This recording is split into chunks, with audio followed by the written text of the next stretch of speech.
actually I saw a Greenwood in my family tree, so I wanted to know about this Greenwood thing. So I came here and kept looking in the window at that museum, trying to figure out how do I get in here to find out what's going on in Greenwood. And eventually I found out that Window Parks had this logo on the building, so I found them. I called them and said, how do I get in? And they said, well, we'll meet you there and give you a key. And as long as you'll volunteer to open the doors, we'll let you in. Is there coffee? So I've been volunteering for a number of Excellent.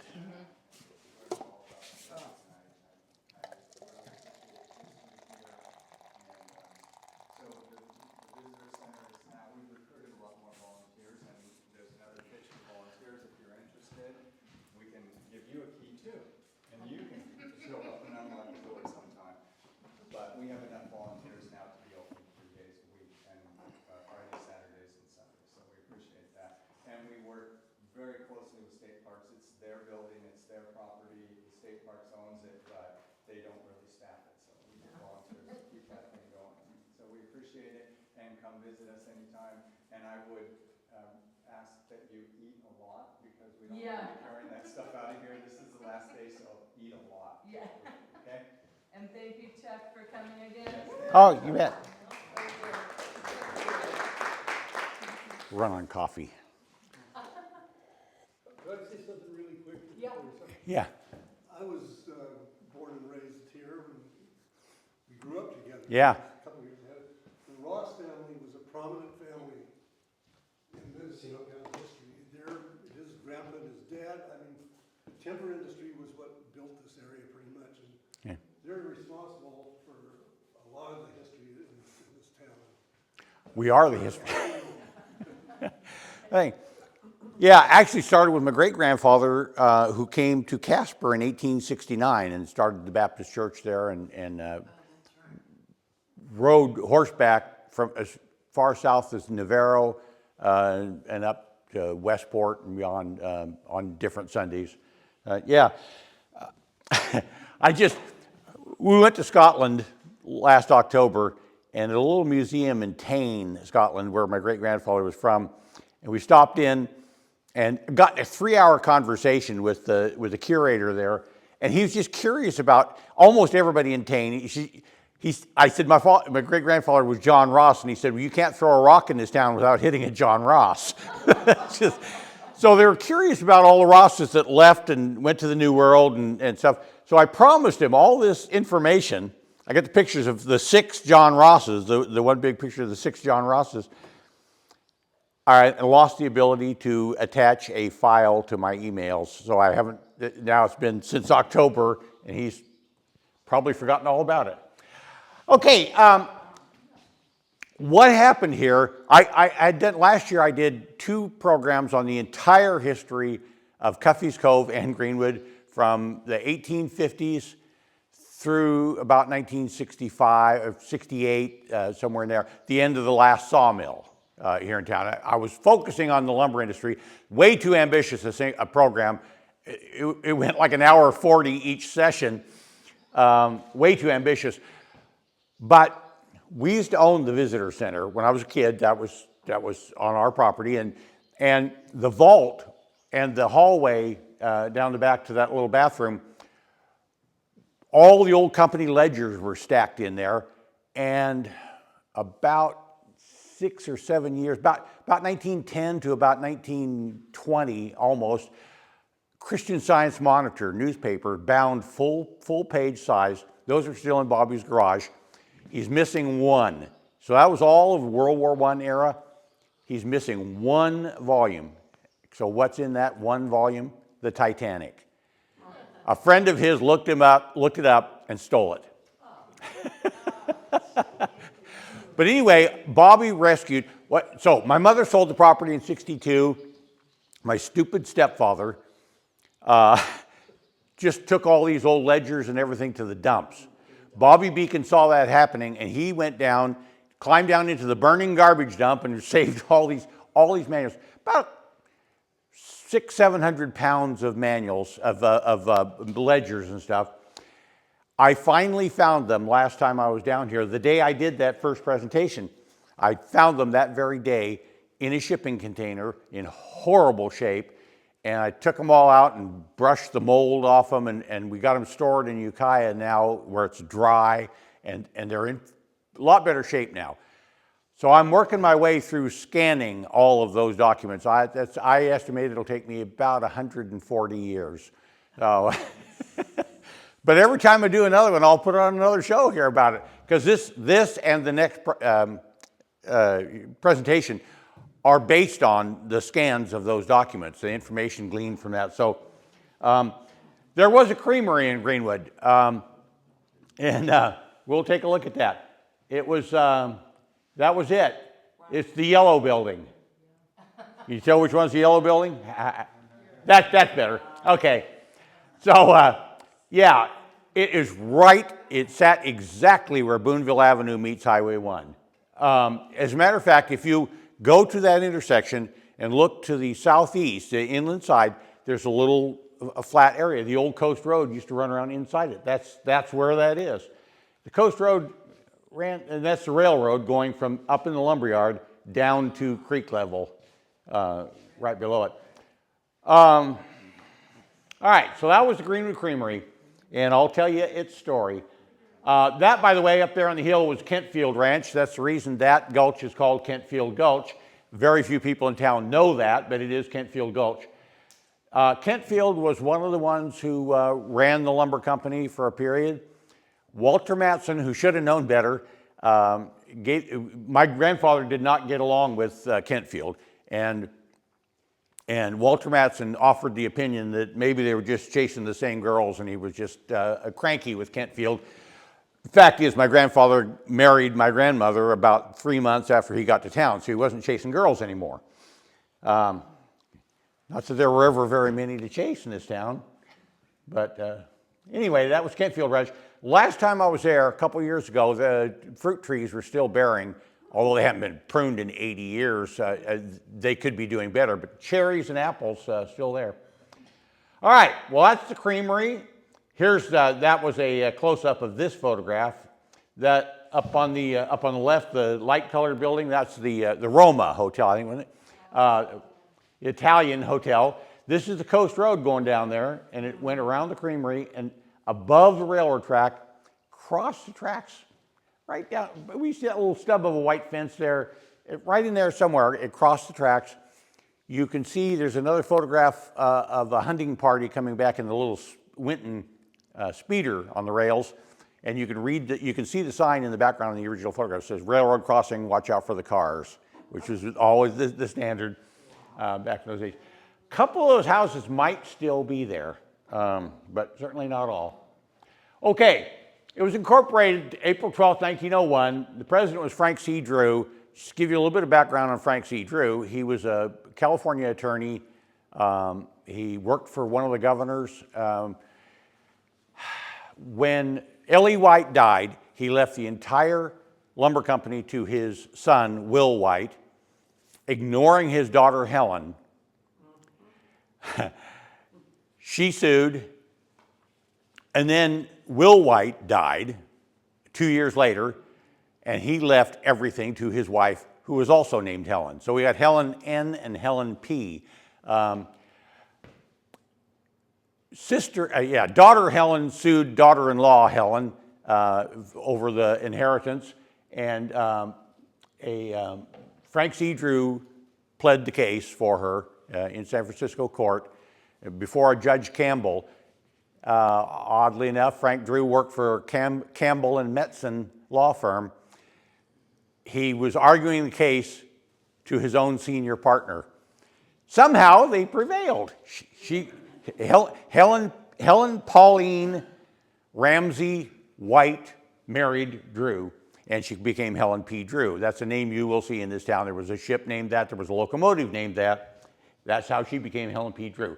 So Frank C. Drew is now running the company. After 1896, he's running the company.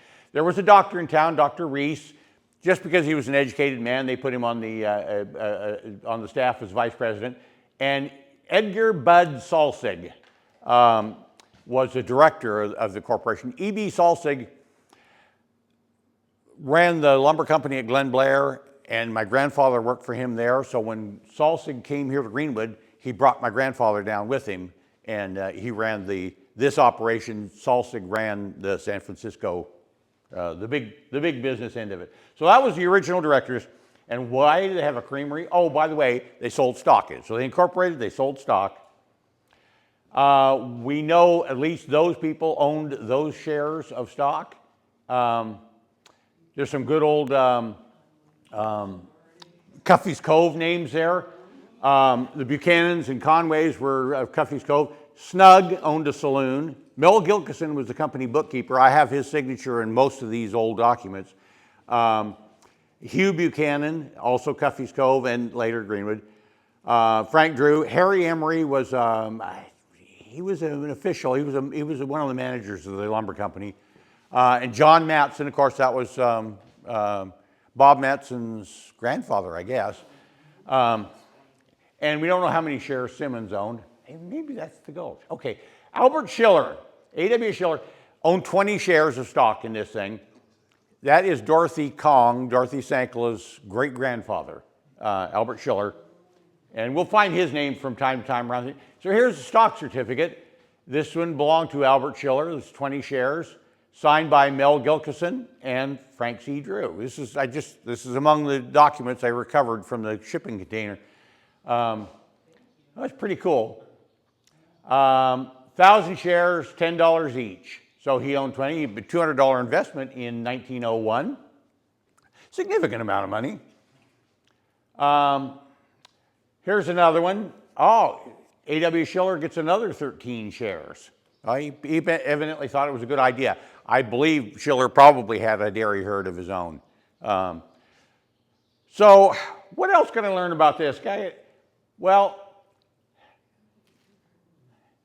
I could have pressed the right button here. There we go. I just happened to notice the printer, John Partridge, and I thought, well, let me look him up in San Francisco area newspapers, because that's where he's from. The only reference I could find was this. He was a printer, pled guilty to conspiring to sell and publish obscene books and photographs. And he got 2 years in prison for it. Can you imagine today's standards? That's pretty darn harsh. Okay, this is the organization of, this is the actual corporate filing. April 12th, 19... Yeah, Mel Gilkison's handwriting, I recognize it by now. Being able to write this beautiful copperplate longhand almost as fast as a person could talk was part of business school back in those days. Yeah, so there's all the signatures and they incorporated. So I'm gonna walk you through the minutes of the meetings of the board of directors. There's some interesting little tidbits in there. For one thing, you know, this company fed 500 people a day, 500 men a day, employees and stuff, woods crew and stuff like that. They needed dairy products, they needed butter. This is good agricultural country up and down the coast here and on some of the hills inland. No point in shipping that stuff in from somewhere else, you know. So that was why they organized a creamery. So on the May 8th meeting, shortly after they organized, I'll cover the other items here in a second, but item 3 on the agenda was it was resolved that all money subscribed for stock would be called in.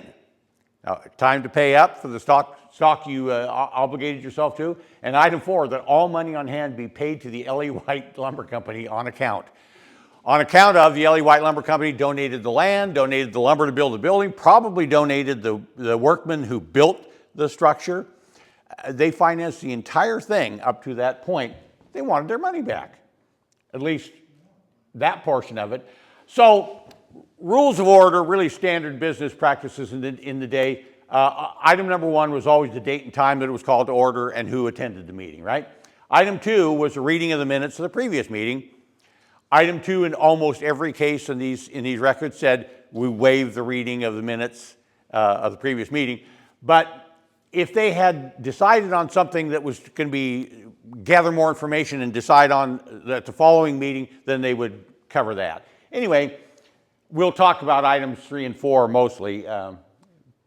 So February 12th meeting, just 1902, This many months later. Item 3 says Frank Drew resigned as president. His resignation was accepted. He was not a man to say no to. Item 4 was Albert Schiller, holder of 33 shares, was nominated as president. Item 5, Albert Schiller resigned as president. His resignation was not accepted. So, last one out is boss. You know, well, now we got a meeting on March 26th of that year. Item 3 says the creamery would buy no more skim milk, but would return it to the individual dairyman. They're making butter. It's a big business of this creamery to make butter, and they don't want skim milk, low fat content. So they weren't going to do any more of that. Item 4 said they would sell as much buttermilk as possible at 5 cents a gallon. 5 cents a gallon of buttermilk, that's a pretty good price. Back then, well, it wasn't exactly cheap, but yeah, 5 cents a gallon.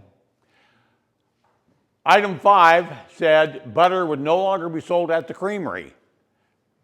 They're going to send it to San Francisco with the lumber shipments and use it up in their own cookhouses. So they weren't selling it commercially anymore, but we do have evidence that they did some retail business, and I'll show you in a minute. Item 6 said farmers would be paid $1.10 per 100 pounds of milk. Per 100 pounds, not gallons. So $1.10 per 100 pounds of milk. I had to do the math there. About 9 cents a gallon delivered to the creamery. Yeah. Well, if you had a herd of cattle, that was a little income. Item 8. This is a busy meeting. Assessment of $6.50 per share imposed. Yeah, they're still trying to make this thing pay off the lumber company for building it in the first place, and this is so $6.50 per share. Albert Schiller owned 33 shares. $214.50 was his 1902 assessment. That's yeah, as you see, almost $7,900 in today's money. That was a bit of a burden, I would think. I'm sure Frank Drew liked that better than Albert Schiller did. We had a meeting again on July 1902. Special meeting called to discuss Charles McMaster's. I did the Donahue Ranch yesterday. McMaster was the second family name on that ranch. Charles McMaster had a dairy farm up on the hill where Dick Mitchell lived until he passed away. Responding to item 5 of the previous meeting, that they weren't going to sell, if he can't buy butter, then the heck with it. He's going to withdraw from the creamery. So that being considered to the detriment of the company, they unanimously approved that they would sell him butter. Smart move, right? These guys are businessmen.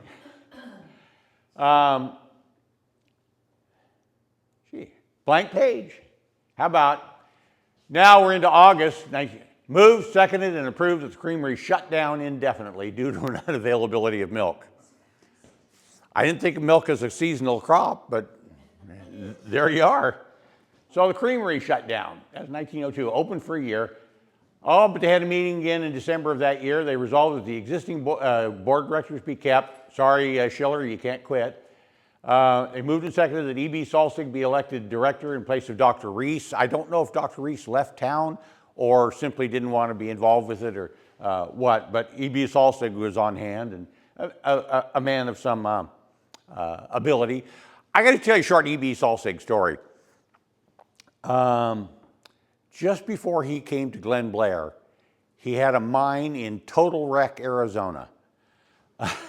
It's down near, between Tucson and Tombstone, in a little arroyo there. It's a ghost town. There's probably no buildings left.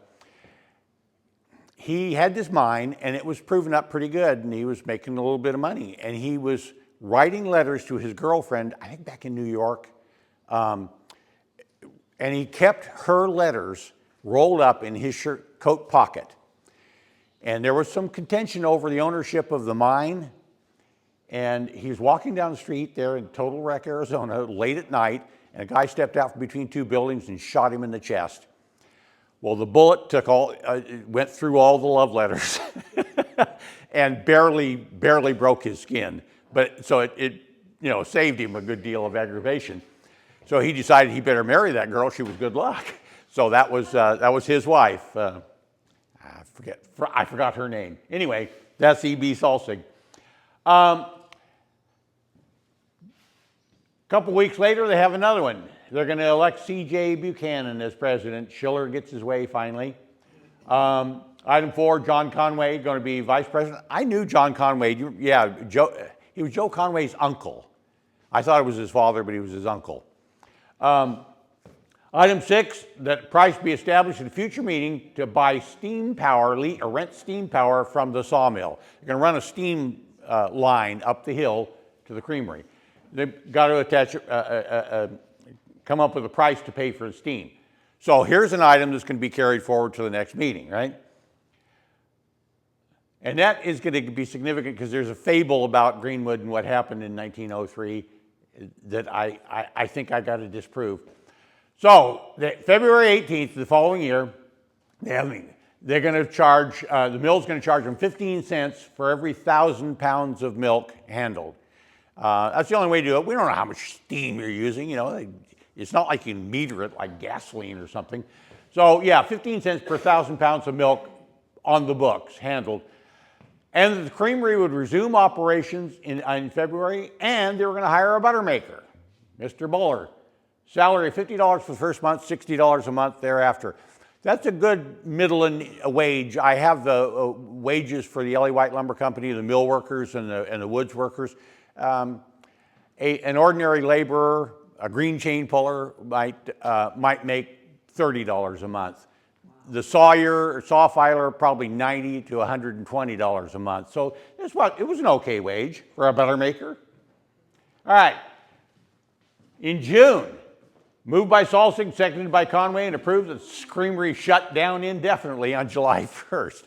Mr. Buller is now unemployed in Greenwood. It was definitely a seasonal enterprise. Now, nothing happens till February of the following year. As a representative of the lumber company, E.B. Salsig proposes to purchase a 20 horsepower horizontal boiler from the creamery. Moved by Doherty, seconded by Gilkison. They represented 290 shares of 431 outstanding. It moved and carried that the lumber company was going to buy a little boiler from the creamery. I'll show you why that matters, why I even included it in there. In books about Greenwood, it said that this locomotive, the Sausalito, was scrapped in 1903 and its boiler installed in the creamery.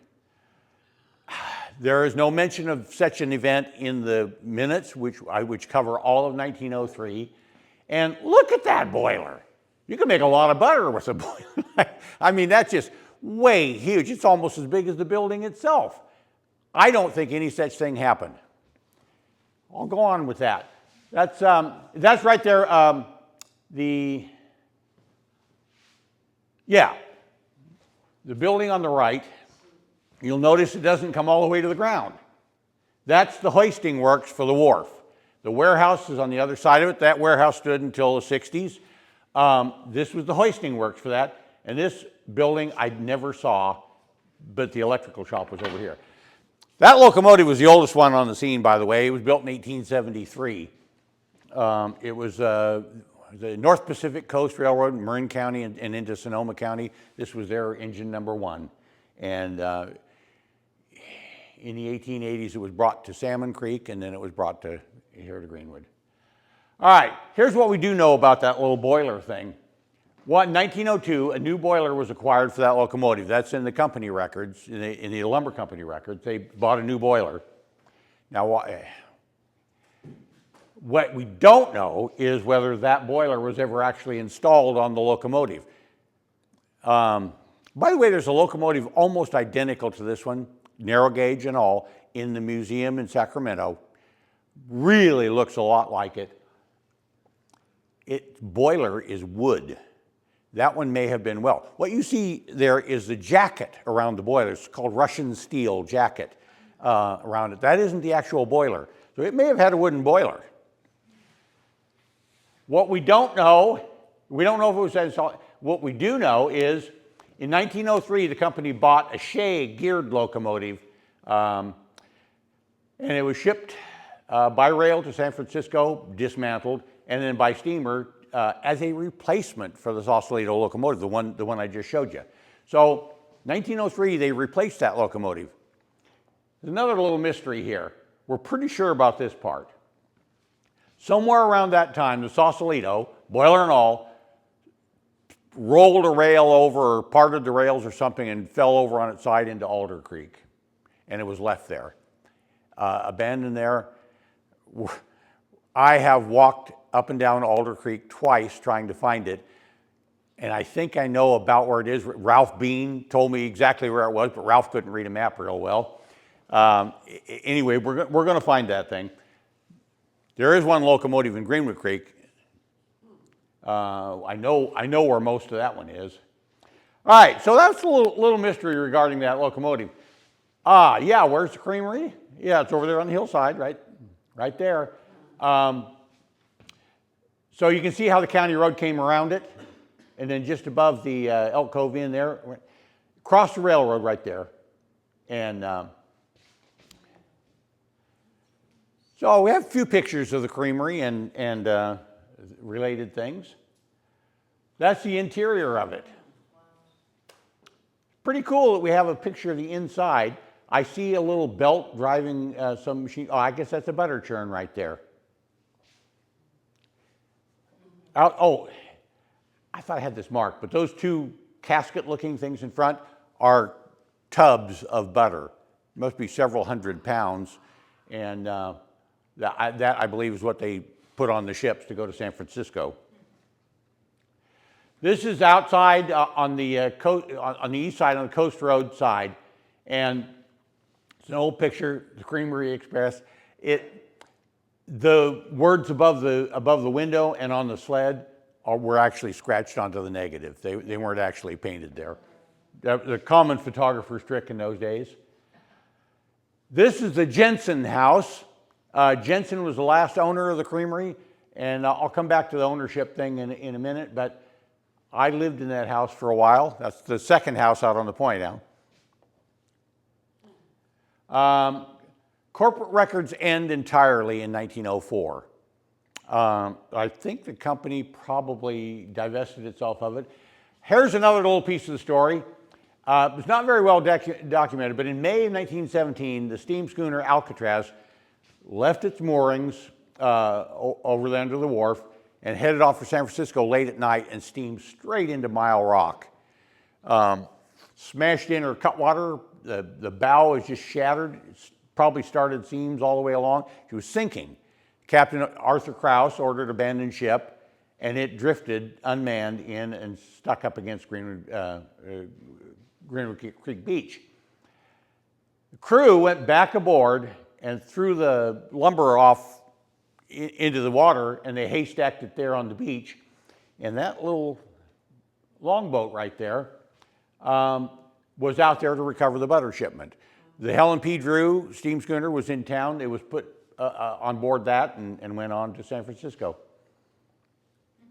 Well, yeah, just not real well documented. Now I'm 13 years later.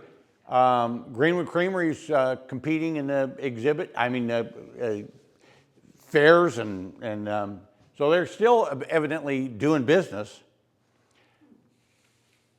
That's another thing I need to do. I should have done that for this presentation, to figure out when that building no longer existed. So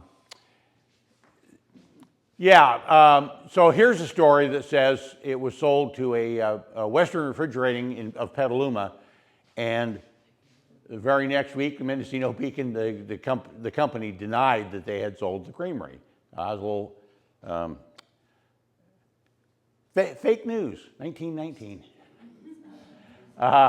Elk Creamery, so it's running again, and James Heron in charge of the creamery.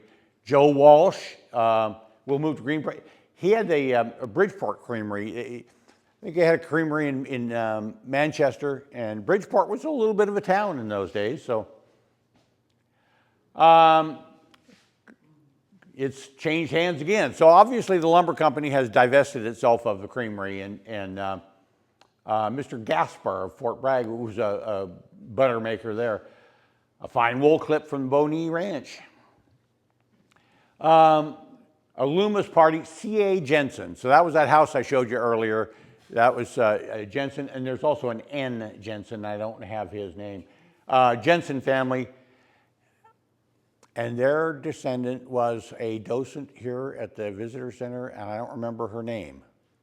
But she's participated in Greenwood history. And darned if I can remember her married name, you know. N.C. Jensen, yeah. So Jensen's have the creamery. This is, 1928. What's going to happen in 2 more years? The lumber company is going to shut down. The town's going to kind of wither on the vine. Following year, stock market crash. Goodyear Lumber Company lasted about 3 months after that. Couldn't give lumber away. And my grandfather wrote, I think he just skipped to 0. My grandfather wrote that there was a $5,000 payment to the bondholders toward the purchase of the company. And in fact, I have that, I have those documents, and it was a $50,000 payment, and there was another one due in a couple of months. So, all right. That's about as late as I ever found. I've not found after that date, I've not found another mention of the Greenwood Creamery. I did find this, though. It's an impression of the seal, of the corporate seal, was on a little sheet of onion skin tucked away in an unrelated ledger. So I just went ahead and scanned it. That's kind of what set me off down this road. Now I want to thank R.D. Beacon again for rescuing those from the garbage dump, storing them and saving. He could have done a better job storing them, but it wasn't his responsibility. And he made them available to me. I have possession of all of them now. Like I said, about 500-600 pounds. So that's it for the Greenwood Creamery. A little side story of our town's history. Where did I go? I wish I hadn't closed that, because I forgot where I left these. Is it okay if I turn the lights off really quick? Oh, sure. Just that I realize it's probably better. Oops. Yep. Much better. Better picture. Amateur. Come on. Quit chewing on that. Open the...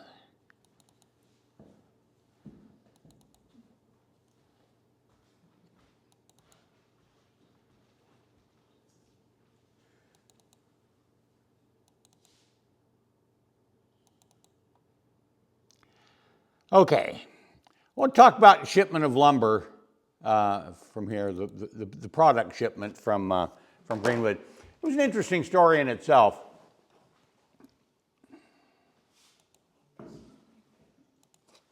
All right, so the product of course was, of the L.E. White Lumber Company, was mostly dimension lumber of all sizes. They had some other products as well, and we'll take a look at some of them, but lumber was a big thing. From Cuffy's Cove, it was mostly railroad ties. For the building of the Transcontinental Railroad and others. As soon as the Transcontinental Railroad was completed in June of 1869, they started building railroads everywhere, up and down the coast, on the east side of the Sierra. In fact, the Central Pacific and the Union Pacific Railroads had laid track about 200 miles past each other on the government dime, and then they went back and met up at Promontory, Utah. So, yeah, this was the Helen P. Drew under the wire. Well, the product is dimension lumber. That's the sorting transfer or sorting table. We call it a green chain in my time. And yes, I did my time pulling green chain. Wasn't a great job, but it did teach me how to handle things, very heavy things, without killing myself. I still take the 675-pound wheels off my tractor by myself. You don't actually lift things if you don't have to. Same thing on the green chain. As a green chain puller said, 2 animals know enough to turn their back on their work. It's a green chain puller and a mule. Yeah, it was stacked. So it was stacked on these little rail carts, these little four-wheel rail carts about 8 or 10 feet long, all narrow gauge. It was every rail in the company was the same gauge, so carts they could all use the same tracks. It was hauled up this tramway. There was a cable that would pull the cars up, and it was run by the same big steam engine that ran everything in the mill, including the machine shop, lathes and drill presses and stuff like that. Forest of belts and shafts and gears down there. Incredibly dangerous place to work. And occasionally something would happen to the cable hoist on this, and they would use the dinky, a little Porter locomotive in the yard, to pull the cars up from the mill. So they'd run a long cable down there, and he would be up on flat ground and pull them up the ramp. One day in wintertime, 1921, it got a little bit of icy patch on the rails, and the dinky got pulled over the hill and ran down that ramp and crashed into the mill. They had the mill running later that day and the locomotive running the following day. No downtime. Nobody died. I would think their first order of business was make sure the fire was out in the boiler. This is a drying yard. You see they stacked it with lath with stickers between each row so it would air dry. This is a kind of a cool detail here. They put this solid row all the way across, otherwise there'd be a gap in between the boards. They put the solid row all the way across on a board here, but they'd put these heavier board about 8, 10 rows down, and then use it to wire and twist it to hold the top down. So wind wouldn't just blow the cover off the top of the stack, it would have to blow about 10 layers of wood to do that. Pretty smart people, and that's a little railroad track. You can see one of the little carts there with lumber on it. Really labor-intensive thing. It's just astonishing how many employees they had to have, because they pulled the stuff off on the carts. Somebody had to pull them up mill. They took it off the carts into these drying stacks. They took it off that, put it back on the cart, took it over the wharf. I mean, it really a huge payroll they had. Wouldn't work today. Somebody just told me that the last time my brother told me the last time he was in the sawmill at Branscombe, there were two people working there. There was a guy up in the booth in a lab coat and glasses, and a guy down on the floor sweeping up. And that was it. Everything else being done by itself. This is the 1926 Sanborn map, and that was the lumberyard area right there. And yeah, that includes, visitor center, did I mark that? You can see it. So the old original company store sat right about here. When they built the second company store, they drug that back, and that became the warehouse at the back of it. So this is after 1917. They built the present office, the visitor center. That's and it looks like they're touching there. So how the store burned without burning the visitor center, I do not know.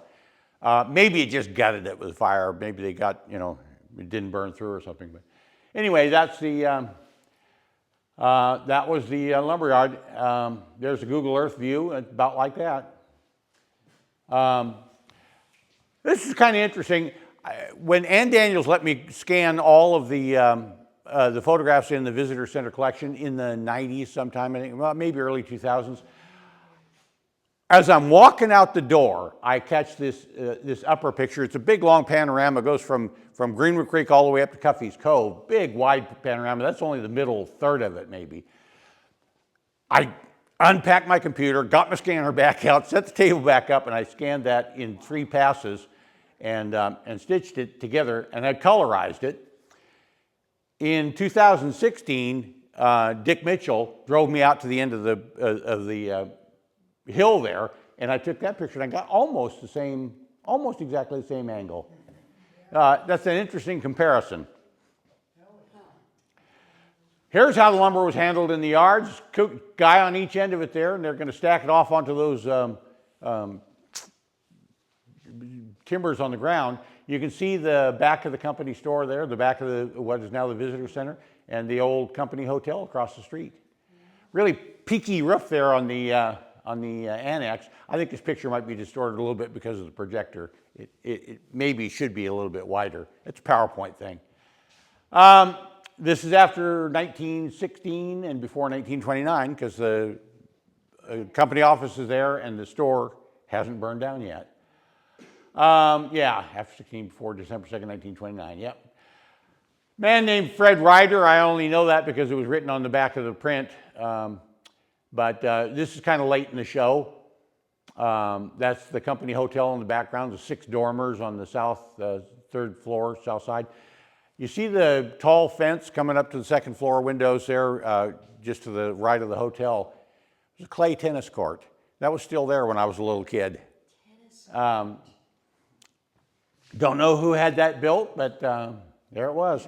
By the way, when I was a little kid, the rails still were under the highway. I mean, if you bump over the rails driving past that end of that hotel. The rails there went over to the tie yard across the street. That's the Greenwood Hotel? Yeah, Okay. yeah. So the big tall flagpole would have been just to the left of this picture, but it was probably down by then. I think this picture was probably 1920s. Okay. You all seen a truck and trailer load of lumber, right? In units. They're typically about that high, and depending on the size of the lumber, you go so many wide and so many high, and they can tally, do a quick tally just by counting the units. We know about how many board feet there are in a unit of studs. The unit here was a sling, and that's how they tallied. Now, they were sold by the board foot, of course, but I'll show you what I mean by a sling. Could be a sling behind him. That looks more like a drying stack behind him. Slings were prepared to a prescribed width and height. So if it was 2x4s, you might go 12 wide. If it was 2x12s, you might only go 3 wide and as many high as you needed in the stack. Because what we were looking for, there was a little formula inside the front cover of this ledger that told how to calculate this stuff. Basically, I'm going to show you in a second, but what they wanted was about 900 board feet for every 10 feet of lumber length. So it was 20 foot long, they wanted about 1,800 board feet in a sling. That was, so first I drew that sketch back in 1980, I think, yeah. And I've just from memory, it was the old warehouse and the head of the wharf as it looked in my youth. There's the open hoisting works there at the back, and the wharf came down and ended right there in my youth. Off to the right was the electric shop. Interesting stuff in that electric shop. When I got the number plates off 2 of the company locomotives out of that electric shop when I was a little kid, and they burned in the hotel. They melted in the hotel fire. Yeah, down freight, the ships would come back from the Bay Area with manufactured goods from the outside world and things that they couldn't produce here locally. And so it wasn't really a wasted trip coming back. And they also were bringing in drums of oil. Most of the locomotives, you think in the woods, it's full of firewood, that they had been wood burners. No, they were mostly oil burners, much more efficient. This thing was kind of full of machine parts, gears and stuff on this end. Those big old 54-foot long endless band saws from the head rigs of the mill were looped in there and tied with twine. I wouldn't walk in front of those things. I was afraid that the twine broke, those things would recoil all over the room. The temper was gone from the saws long ago. Was that Tootie's barn? Yeah. Oh yeah, you know that one very well. The back end of it was her horse barn. Don Helmy tore down this end of it and started building a garage, and like everything Don Helmy ever did, he didn't finish it. I ran into, this is my late stepfather, my mother's last husband, and he put her off husbands forever. I ran into his brother at the Reno Air Races a few years ago, and I mentioned Don's name, and Jerry says, "That worthless son of a bitch." Like, I sure hate to think that my brothers, that would be their first response to hearing my name. But it might be. All right. Yeah, so the lumber was rolled down there and out to the ships. And so this was the high span of the wharf as it looked in about 1958 or so. The planking was gone. Didn't stop us from walking those timbers though, did it? go scampering up that outside timber. David tripped over a bolt and fell flat on his face on that thing, like 80 feet above the beach. That's all long gone now. As a matter of fact, where that stood isn't even there anymore. The point has slid off probably 20 feet back inside that. I never saw that part with planking, but I used to walk those timbers all the time. I let Raymond St. Bernard walk across. I took a movie of it. Raymond was furious at me. Maybe he called me what Jerry called his brother Don. I don't know. Yeah, it's all gone, all long gone. And I don't even like to walk close to the edge out there anymore. All right, so now let's turn around and look out to sea from this very spot. And here we are looking down the wharf. And so we're on mainland here. There was a span out there to the first rock, and you see the little shed there. That's the muley barn. So double track here because the loaded car going down the hill would pull the empty cars back up. Little gravity thing going there. And I believe that's maybe the white sparrow under the wire out there, but doesn't matter. A little string of rocks about 30 feet high. Quite a bit of that was still there into the 50s and maybe even 1960s. So quite a bit of those little spans out there. There's Maud carrying what looks to me to be a stack of 3 slings of lumber on a cart. That's how I read that. There were 4 mules named Maud over the years. And then on to the north slope of that big table rock out there, the big arch rock, wharf rock, or sacred rock, I guess they're, well, it's not going to be called that anymore, is it? So let's go up on Wharf Rock and look back this way. There we are. So now we can see the wharf coming down the hill and the big tall flagpole in the upper left corner. Look at that 3-story building behind it with high ceilings and a deep, deep attic, and that flagpole is 4 times as high as that. It might have been over 100 feet tall. This is in your collection there at the visitor center. I calculate the picture taken between 1902 and 1906 because the Greenwood Hotel on the far left has its dormers. They were added in 1902. And the hotel with the dormers over to the right of center there, that burned in 1906. So, yeah, and mules don't seem to be worried about things they can't see. That's a terrifying little perch there. And they slept just fine, I guess. This is from uptown a little bit, looking at the outer part of the wharf. And there is, for dating photographs, I want to look into this a little bit more. There was a warehouse out at the end of the wharf, bosun's locker, basically, all the tackle and everything stored there. This span, this truss span here across the hole in the rock, collapsed. 1922 or thereabouts. Maud had been replaced by a little gasoline tractor, and the guy driving it and the cart of lumber and the tractor all ended up in the ocean. It wasn't hurt. I don't know if they fished the tractor out or not, but they rebuilt that span very quickly. Yeah, that ship is under the apron chute. Apron chute like a playground slide. You just slide the lumber down, lands on the deck of the ship. Brakeman at the bottom there. The ideal was to have the board slide down, fall off, and stand on end on the deck of the ship, and they could grab it easily from there.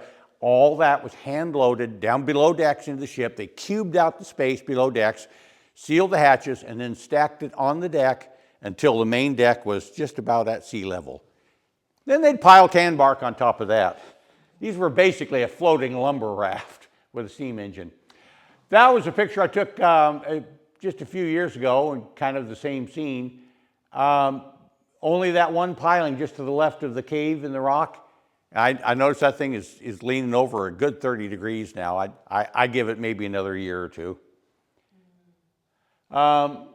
So let's go down and stand on the ship and look up at the end of the wharf. This is an early photo. It's just an apron chute. There is no wire chute in place yet. So that's the apron chute. There was a little brake down here, the friction brake, to just drag on the board and make it do its little nosedive. There's that little warehouse. I've been down there, climbed a rock, walked out this end, came down here, and that was in '59, and there was just nothing left out there except well, I'll show you what was left. Yeah, manual or gravity power then. Little warehouse. Is there electricity out there, Chuck? There look like, What's that? it looks like power poles up on the rock. Oh, yeah. They had electricity out to the end of the wharf. And they had running water out the end of the wharf for firefighting. Oh, they had a boiler out there. So, yeah, that's why. Of course they had running water.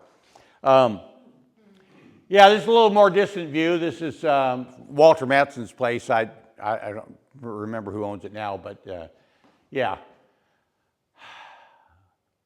All right.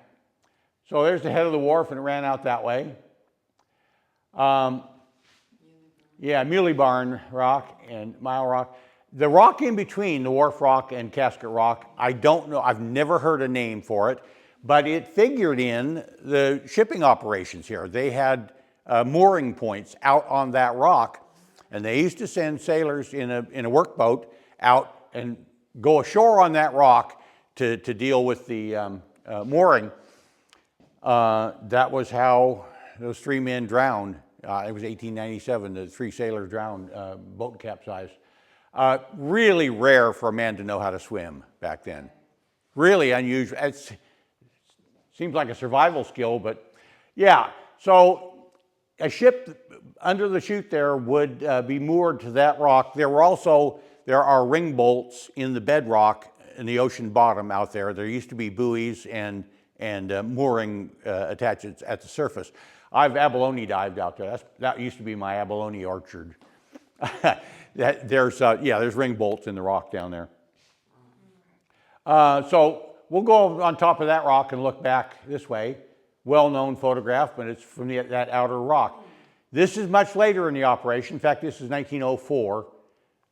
You can see there's a locomotive boiler on the deck of the ship.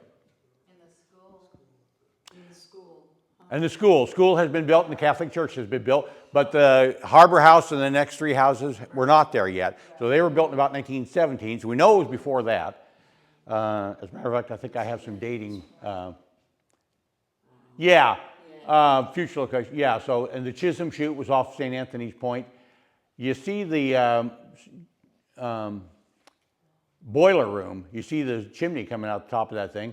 And then there was a double drum winch there that was part of it.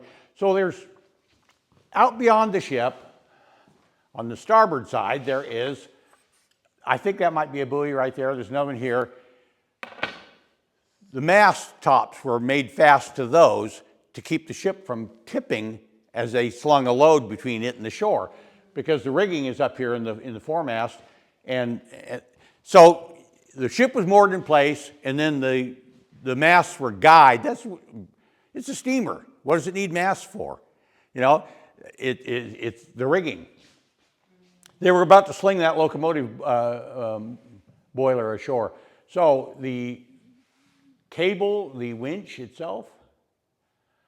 Oh, yeah, back up. 1897, workboat taking lines out to that rock was swamped, and 3 sailors drowned. This is up in Cuffy's Cove Cemetery on the Protestant side, or the godless heathen side, as our Catholic friends would say. So this permanent rigging was run between the wharf rock and that outer rock, and a bosun's chair, so you could ride back and forth in relative safety. Anybody want to sign up for that job? Then you got to scramble all over the rock and handle all the lines and everything. So back to the cover picture, and that's a sling. That is 1 sling of lumber. Well, let's just talk about what we can see here in this picture. I think this is the Helen P. Drew. I have that original photograph, and you can easily read the name on the stern. Sorry, guys, it's compressed a little bit. Like I say, it's a PowerPoint thing. It shouldn't do that, but it does. You can see Cuffy's Cove in the distance, right there. I don't see the church. Church was torn down in 1918, so I'm presuming that. I think it was after 1923. There was work done in a shipyard in San Francisco. They replaced the propeller shaft and the thrust bearing.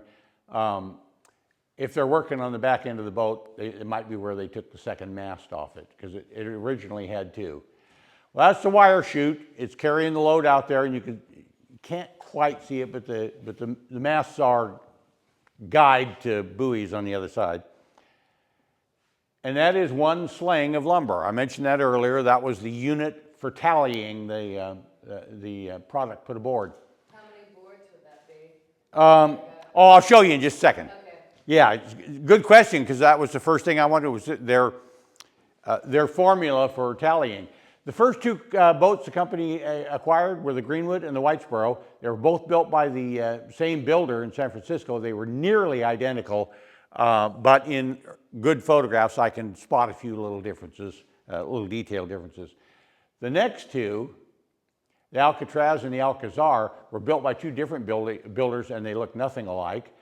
And that's the Alcazar with the slinging the locomotive boiler, the Shea locomotive boiler ashore.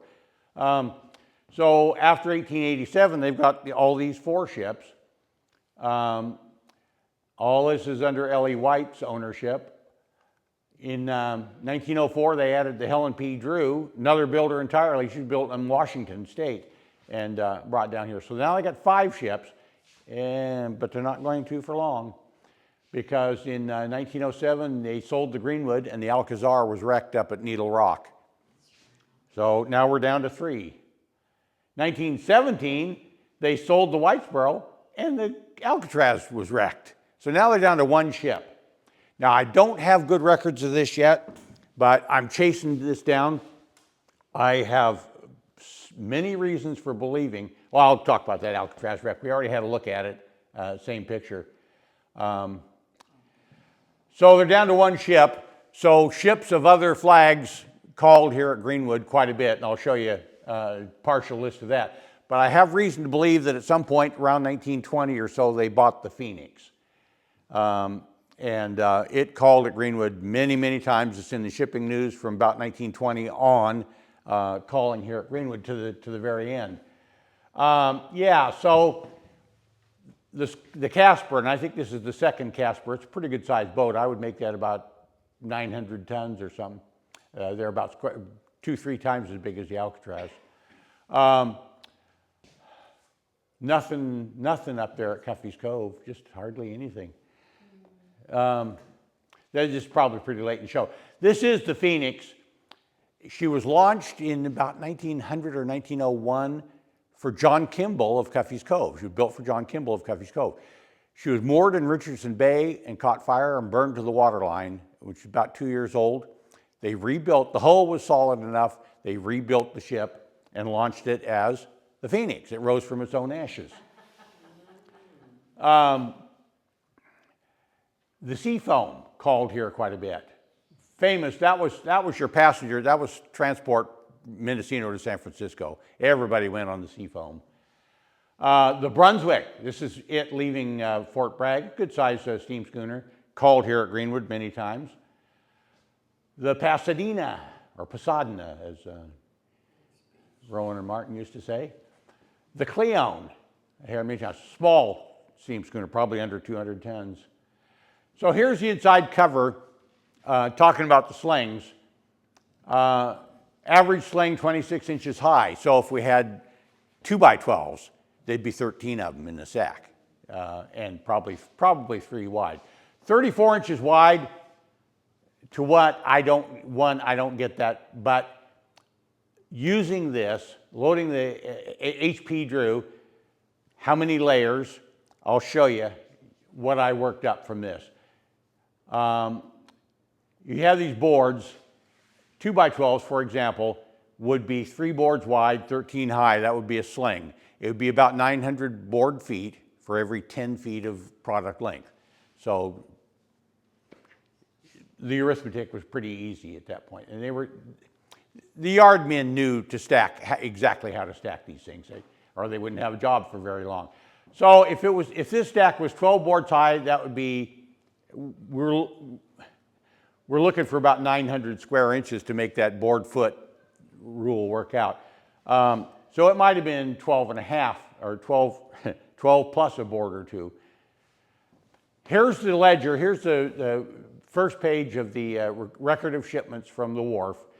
This one happens, the previous book was full, closed, put on the shelf. This book was opened April 26, 1926. And we'll just take a walk through these entries. First column is the name of the vessel. In this case, it's all the Helen P. Drew. She was the only boat calling here for that many days, down to that last date there. The date of arrival, the date of departure. The cargo number, this is the shipment number. This is the first boat to leave Greenwood is 1. The 37th was number 37. It's just a sequential naming. It's like naming airline flight numbers or something. How many board feet? You can see 214,364 board feet. That's based on the slings they had aboard. The most I ever see here carry, this is the Helen P. Drew, 227,000 board, 228,000, around 220,000 board feet is what she carried. I'll come back to that when I talk about the end of the line here. Drums of oil downloaded, 13 drums of oil. I assume those to be 55-gallon drums, just has been the standard for as long as I can remember. Work done on moorings. I'll come back to that in just a minute.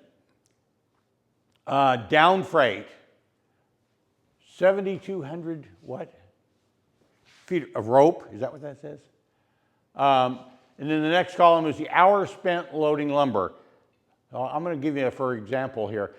In this case, this is John Tufferson. This was the Scandinavian Navy. Almost all these captains were good Scandinavians. And Tufferson ran the Helen P. Drew in this era. Earlier, there would have been Gunderson, Krause.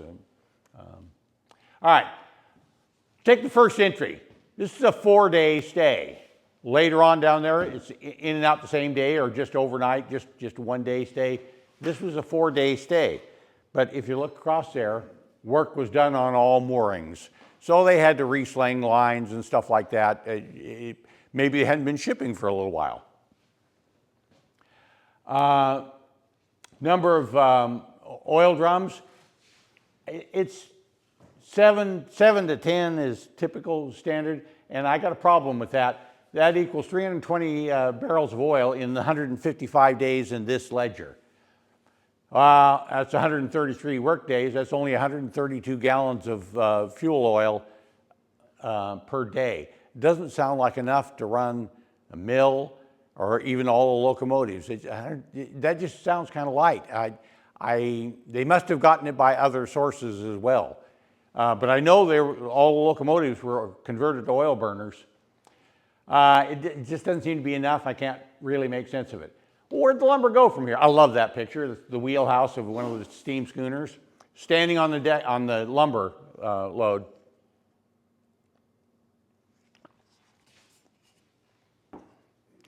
Oh, where'd it go from here? Well, I find San Diego, shipments from Greenwood. I find San Pedro. I find Los Angeles. 9,100 railroad ties for Southern Pacific on the Daisy Kimball. Kimball, of course, was Cuffy's Cove. San Francisco Bay, though, is it. That is really where most of the lumber went. This is a great photograph. It's available online. It was taken from a tethered balloon just shortly after the earthquake and fire. That whole area on the right side of Market Street is just gutted by fire. And I can count 3 or 4 or 5 steam schooners in this picture, mostly off to the left side of Market, south of Market. Oops, let me see if I can point one out. Yeah, I think this is a steam schooner lumber. That probably is one. Some down there on that. So the lumber was offloaded kind of south of Market, and all the slips up to the north were international stuff mostly. All right, yeah, there's a steam schooner right down there at Pier 15, I mean. Here's an early map of San Francisco with all the pier numbers, And you'll notice Central Basin oil dock, and then there's a hay dock, mail dock. I was looking for, I thought there was maybe it's another map, lumber docks. Here's another map. This is a map in my possession. It's a great big wall map of San Francisco dated 1907. San Francisco Timber Company there in Central Basin. A couple of interesting things from a shipping point of view in this. Central Basin, a lot of the lumber was unloaded there. That's the Union Iron Works, and then below it is Risden Iron Works, but it was parcel of the same company. They built all kinds of things, donkey engines and ship engines and stuff. Tubbs Cordage, you see that long, narrow building going about, I forget how long it was, it's called a rope walk. They take the lines, the separate cord twine that makes up the rope, it's over a couple thousand feet, they'll twist it to get a nice even twist on a long, long rope, a rope walk. Yeah, 2,100 feet long. So that's one spin of rope there. This is an early picture of the Union Iron Works that we saw there. Risden is just beyond it. I think that's Hunter's Point, just beyond the hill in the background there. There's another good illustration.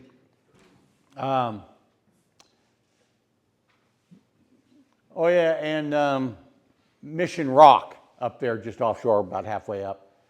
There's Mission Rock in a later year. That's not too terribly long ago. I'd say that was maybe the 40s. It's a wreck. It isn't there anymore. Also, lumber was unloaded over in Oakland. There was a long pier and other places, but Oakland was also a market for it. This is Channel Street on the Oakland side, lumber wharves. I had a lumber schooner. It looks a little bit like the Seafoam in the background there, the far right side. Yeah, there's a steam schooner just coming into Pier 24 on the right side there. And more. Lumber being unloaded, I believe this is down at Central Basin. And again, labor intensive. The lumber is stacked board by board on the ship. It's taken off board by board and put on these little carts, probably being sorted for customers at this point. That's a lot of lumber. A lot of lumber moved through there. Built San Francisco. And after the quake. Yeah, oh gosh, yeah. The earthquake and fire was just boom times for these mills up and down the coast. Not to wish anybody any hard luck. There's a steam schooner, and I think that's kind of late in the, oh yeah, it says 1925, yeah. A lot of interesting pictures out there online. And now we're coming down toward the end of that era, and there's some steam schooners in there in the upper left, and they're beginning to look a little shabby, especially the one there over on its beam ends there, just behind that building. Who'd they sell lumber to? Well, obviously there were yards in San Francisco that wholesaled it off to other distributors, but this is part of the records, and from these records, I love the penmanship. Here's who I find on there: Cowell Cement, Greater City, Pacific Coast Shipbuilding buying lumber, Cam and Hedges, Blanchard, yeah, Indiana Silos. So those would be boards with tapered edges. Hammond Lumber Company, that's not the famous Hammond Lumber Company of Eureka. This is a little yard in Van Nuys. Ganal, Christensen. These were some of the people who bought a lot of lumber from the Goodyear Lumber Company. A couple of my favorites, the Redwood Stave Pipe Company. You may remember when the Greenwood water system had this stave pipe. They put the ends in with that stagger so that they can stick two of them together, and then they put those bands around that joint part, and it becomes like a solid pipe. It's just, and they're all individual pieces, built just like a tank or a silo. And there are some of these still in use. Well, I've seen these things 12 feet in diameter. We had them down to about that big here on the Greenwood Waterworks. That's one I took that picture up at Farad on the Truckee River, just west of Reno. And the only reason it's, that one, that's a penstock at a power plant, and it's not being used presently, so it's dried out. The bands have all loosened up because it's dry. But that's 6 foot in diameter. This is the Irony Award. Van Arsdale and Harris was a big buyer of lumber from the Goodyear Lumber Company. Well, this is a Goodyear tire ad, and so the Goodyear Tire and Rubber Company is the ones who owned the Goodyear Lumber Company. So this is kind of like a little self-gloss there. We'll promote one of our lumber distributors and our tires. It's kind of a twofer here. So you saw all those ships. The steam schooners, interesting history about, and I'll get cranky here in just a minute over something, because 225 of them built. All 225 of them went aground once, went on the rocks at least once, was in a collision at least once, had a fire at least once. It was a hard life, and it was a dangerous work. But they built the West. They built the West Coast. Yeah, it's a type of ship that's unique to the West Coast. 225 of them. Yeah, there's some books that say 235. I want them to name the other 10 for me. Capable of being propelled by, they would rig sails. If they had a good steady following wind, they might rig the sails, but they were basically steam powered. Or as they say, a fair wind in the stokehold. Every last one of them went aground at least once. There's some really colorful stories about the collisions and stuff.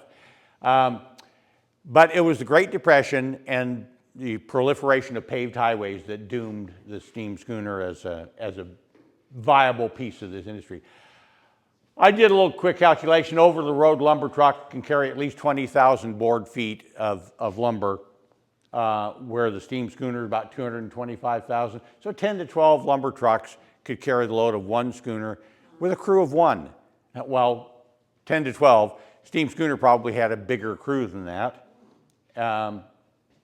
Truck could make the trip to Greenwood in half the time the ships made it, and they could also deliver the product directly to the customer, not just at the wharf. So there was a lot of advantages to trucks, and they started using them as soon as I don't know when the road in from Cloverdale was paved, maybe around this time, but it made a big difference. I know when Elk Redwood products started up in 1934, they were shipping out by truck to the valley, and a little bit by boat. So that kind of doomed these things. They're no longer useful. Some of them were converted to other use. Fish reduction, that's garbage boat. Yes, they hauled garbage out into the ocean and threw it overboard. Yeah, they did that. Salvage ships and ocean-going tugs, a little more dignity there. Quite a few of them were sold in other countries. I know the Philippines and China took a couple of them. Quite a trip to sail one of those things all the way across the Pacific. They were tubs. They weren't really sleek clipper ships or anything. Don't know what happened to them when they got there. Most of them probably ended up here on Rotten Row, lower Oakland Creek.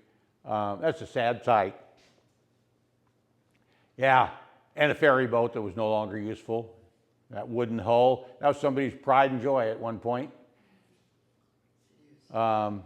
These are all pictures from ships of the Redwood Coast. The last surviving steam schooner in the world, of the 225 built, was the Wapama. I was lucky enough to get to spend a night aboard once. I had dinner aboard and stayed the night in one of the little staterooms in my sleeping bag, but it was already on a barge in Sausalito by that time. There's a PDF file available online somewhere with all these drawings of the Wapama. They're just terrific. I had that one made into a t-shirt. I promised you I'd get cranky. Yeah, the Wapama was built in Washington State, Douglas fir and trunnels, tree nails, wooden dowels holding it together. I have one of the trunnels out of the Wapama. Here's a section of it, kind of a midships, line C, see a little up there, what it is. Let's talk about loading of lumber in this thing. What's interesting about this, the construction of these boats is this. That's the ribs attached to the keel, and the outer planking are 4.5 inches thick. The inner hang on a boat was called the ceiling, even if it was on the floor. The ceiling is 8 inches thick. How come the inside is thicker and sturdier than the outside? Because they slid the lumber in there board by board. They probably swept up 10 gallons of sawdust every time they unloaded this thing. So wear out, and they had to replace that interior planking, that ceiling. They would cube out that interior space with lumber, just absolutely top, bottom, floor to ceiling. Guys are laying on their side, sliding boards in. I've done the same thing in boxcars over at Thrasher Lumber Company. Lot of work. And then they would pile it on deck. So the Wapama, she served on in various capacities until I think sometime in the 50s. San Francisco Maritime Museum acquired her, and she was tied up at the Hyde Street Pier. This is a still from a movie. Anybody know the movie? Bullet. That's Steve McQueen driving the car, and there's the Wapama right there by his mirror. Tied up at the Hyde Street Pier. 15 seconds of fame. Yeah, so she's sinking at the Hyde Street Pier. I was aboard the Wapama at the Hyde Street Pier when she was still afloat, and crawled all through it. But she was sinking, and they put her on a barge, and she's tied up here at Sausalito, and that's where I spent the night, was on that barge. They're trying to save her. An army of volunteers treating it. They called it the poor man's Vasa. Vasa was a Swedish ship that was raised after 300 years on the sea bottom, and you can still go and see it now. They saved it. They did not save the Wapama. I'm sorry to say. I'm cranky to say they did not. They built this shelter over the top of it just to kind of protect it from the elements, and they started spraying. I've forgotten what the mixture was, but they sprayed the wood night and day trying to stop the rot. Wasn't Norman Duvall involved with that? Norman? Yeah, I think so. There's a model in the Yeah. museum in Mendocino of the Wapama. Yeah, I did. He was involved with that. At that dinner, I was sitting across from several people who were involved with the process, mostly donors for the project, and a woman about my age grew up on Oakland Creek Channel. She said the Helen P. Drew was right out our kitchen window. Wow. Yeah, they just could not arrest the decay. I mean, that's pretty bad. Yeah. Yeah. I wish they'd have just drug it up on shore and just put a fence around it and just let it fall apart in place. But no. Richmond, didn't they? On the National Registry of Historic Places, which is kind of the kiss of death, I'm told it's like being Grand Marshal in the Great Day and Elk Parade. That you're usually dead within a year. That's what I was told. Yeah, there's actually a video out there somewhere of them dismantling it with this machine, just chewed it up and spit it out. They saved the wheelhouse, they saved the big triple expansion steam engine, and a few other odds and ends, but all that Douglas fir just went to the landfill. A terrible mess. Very sad. Well, back to our story and our ships. That was the Wapama. It was unrelated, and I just had to vent a little bit. Sorry. What happened to the Helen P. Drew? In 1947, she sank and rolled over on her side in the Oakland Creek Channel. That is a newspaper photo. It's a really poor quality photo. I've cleaned it up and colorized it and stuff just to try to make it a little bit clearer. That's the High Street Bridge out to Alameda Island. That's where she sank. Well, they can't have a sunken boat there, so they refloated it, towed it up to Carquinez, pulled it up against the mud, and she fell apart there. Probably still stuffed, at least iron bits in the mud there to this day. I thought I saw the Helen P. Drew, in the John Wayne movie Blood Alley. The storyline is they steal this little ferry boat, a bunch of people escaping the communists from China, and they're gonna run it to Hong Kong, I suppose, and they put ashore to cannibalize firewood from a bunch of shipwrecks. So here's one of the scenes, John Wayne and Lauren Bacall, and I thought that was the Helen P. Drew in the background, but it isn't. A little closer look. So that actually is the end of our story. For now, I don't know what became of her. There is a hull very visible near the Carquinez Bridge in Google Earth, but it turns out to have been a four-masted sailing ship that a guy lived aboard for many years there and stuff. So anyway, that's all I've got, guys. Oh, what happened to the lumber? Yeah, that's what happened to the lumber. Anybody here been to the Winchester House in San Jose? Yeah, it's really neat. It smells like the hotel. It smells exactly like the old hotel I grew up in. Almost all the interior paneling and ceilings is 1x3 tongue and groove. This mill produced 1 billion board feet of that stuff. The hotel was completely lined with. There's a few pieces left up Greenwood Creek. Bill McCorkle threw them off the bank up there. And I mean to harvest one if I can still find it. It was probably pretty punky by now. Yeah, there's the lumber. There went our redwood trees. Any questions before I depart here? Just a comment. You what? Just a comment about Flora Buchanan, an elderly lady when I was a kid. Yeah. A school teacher here used to tell me how she would ride this bosun's chair out to this. Oh, to the rock, yeah. And she went to college in San Francisco to get her teaching. Oh, yeah, okay.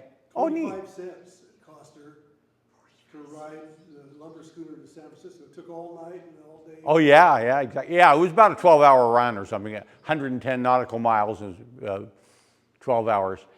They weren't speed demons. Alan mentioned Flora Buchanan. I swear to Buddha, Flora Buchanan was 350 years old when I knew her. I'm older than Flora Buchanan lived to be. I'm almost as old as Kate Doherty lived to be. It's just, how on earth could that?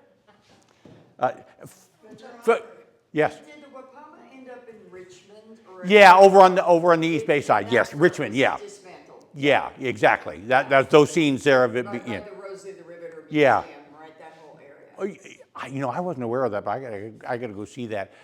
You haven't been? When I first started flying, I took a flight down Oakland or somewhere, came up the East Bay, and there's a big 4-engine flying boat sitting in a yard down there, and I thought, oh my God, it's one of the Pan Am Clippers, China Clippers or something like that. Later learned it was a short, British-made shorts flying boat, but yeah, that was pretty cool. So there's always some interesting stuff to be seen there. All right.